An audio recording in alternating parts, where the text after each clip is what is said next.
I'm Chris Kelly, founder and CEO of KnowledgePay Incorporated, and welcome to this episode of Solving Real HR Problems Using Compensation Software. In this episode, we're going to be focused in on a case study where we were able to use KnowledgePay compensation software to help solve real problems related to off-cycle pay increases in one organization. These are the pay increases not given out through their merit review process, but rather for things like promotions and transfers, and in some cases market adjustments.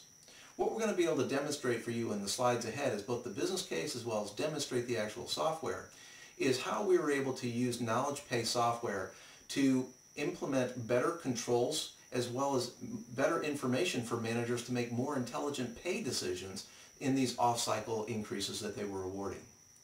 So let's sit back and look at how we were able to solve a real HR problem using compensation software from KnowledgePay.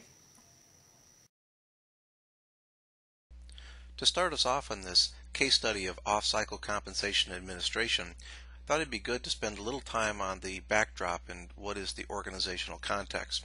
We were working with a very large organization that was geographically dispersed, a little over 23,000 employees nationwide.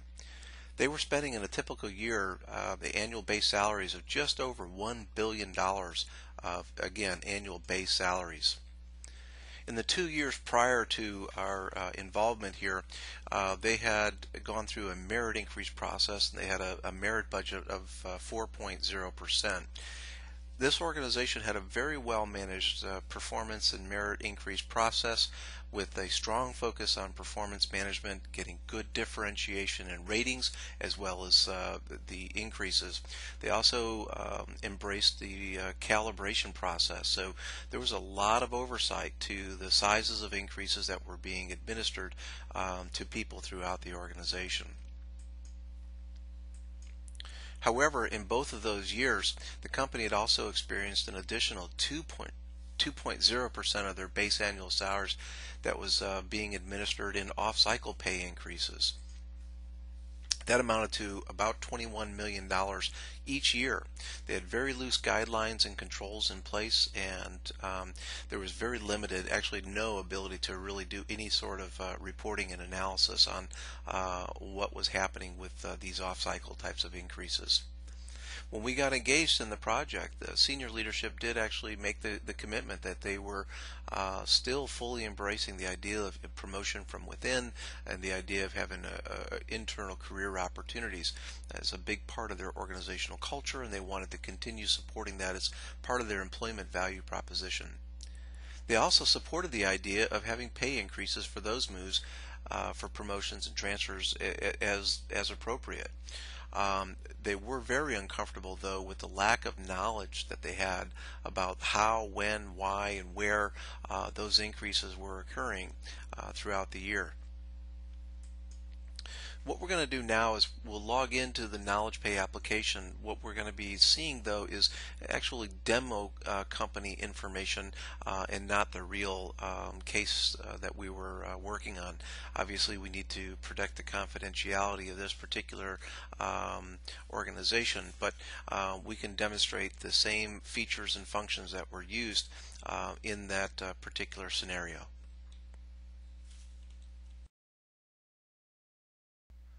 Now that I've logged into the KnowledgePay application, I want to very quickly show you how we've been able to use the software to help with the off-cycle increases. On this listing in front of me is a listing of all the employees in the organization, but I want to quickly find a particular distribution center supervisor who's being promoted to a DC level manager. Elizabeth Cazares is being promoted at this time, and so when I click on her name, we have some basic demographic information and some data about where she fits within her current job. But for the purposes of the off-cycle increase, what we've put in place is a total compensation planning worksheet. When I click on that link, on the left-hand side, we're seeing some basic data about her current arrangements, what job she's in, the annual rate, and so on. And then on the right-hand side, now we have the proposed job and pay actions. So as a very first step, what we wanted to do is provide some standardized guidelines and communicate those things out to the organization. So just by having definitions that can be readily available at the time that the HR and the line manager are working on this type of promotion or adjustment, they can see what is the definition, what are the sizes of the guidelines for the sizes of increases, as well as what are some rationale as to when do we do small increases, when do we do large increases within that range of the guidelines. So in this case, we're promoting Elizabeth to the DC Center Manager, and when I select that job, what comes up on the screen then is the market data that's associated with this job. So I can now look at her current rate of pay relative to the market data for this new job, and I can see that I don't need to do a 15% increase, because anecdotally what had happened in the past was, because the guidelines had always said 0 to 15, anybody that got promoted always just got 15%. But now we have more intelligence to be able to make a better informed decision at this time.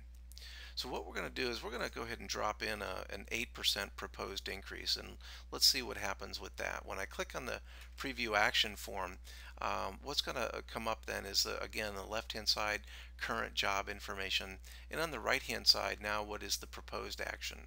This 8% increase amounts to a $65,745 base pay amount, but we're also seeing then the impact of the incentive target, which is a much higher target incentive percentage. So how does that calculate out for the total cash comp? We're also seeing that this job is also eligible for the long-term incentive program. So from a total reward standpoint, that 8% base pay adjustment amounted to a 25% increase to total rewards. We're also able to easily see where does she fall now with the current pay range, minimum, midpoint, maximum, as well as the market data 25th, 50th, and 75th percentiles.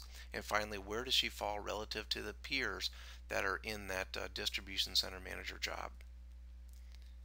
We also provided special comp action information. She received a project bonus earlier this year. And then we also allow for workflowing and approval authorities. So the statement can be generated as I have it shown here as a PDF, or it can also be just all routed electronically and stored within KnowledgePay. And when we store all the data within KnowledgePay, we're able to generate real-time management reporting so that the organization knows when and why and where increases are happening for these off-cycle adjustments.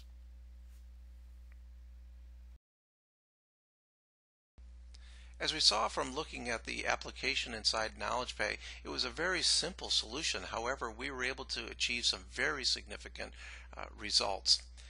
In the first year alone, we were able to reduce the amount of off-cycle adjustments by 10%. That amounted to a $1.9 million savings to the organization. All that happened while we were still promoting and transferring. In fact, we had a 3% increase in the number of promotions and transfers that were happening. Based on that $1.9 million savings and the cost, that was over a 3,700% return on investment in the first year alone. Very significant results for the organization. It also had benefit to the organization for increased planning and analysis capabilities, as we mentioned earlier. And finally, that statement that we were looking at also could have been modified. So if we took off the incumbent information, that same or similar worksheet can be used to communicate the pay action that's being delivered to the individual employee, because we know that pay transparency leads to greater employee engagement. So the conclusion, again, having powerful and intuitive compensation software helps improve the efficiency and effectiveness of the HR. In this case, it really facilitated the ability to HR to be a strategic business partner, and nothing says business partner like delivering 3,700% return on investment for your human capital expenses. If you'd like to learn more about how KnowledgePay can help you with off-cycle types of adjustments, please contact us via email, or telephone, or visit us on the web at www.knowledgepay.com. I'm Chris Kelly, and I look forward to the next edition of the series, Solving Real HR Problems using compensation software.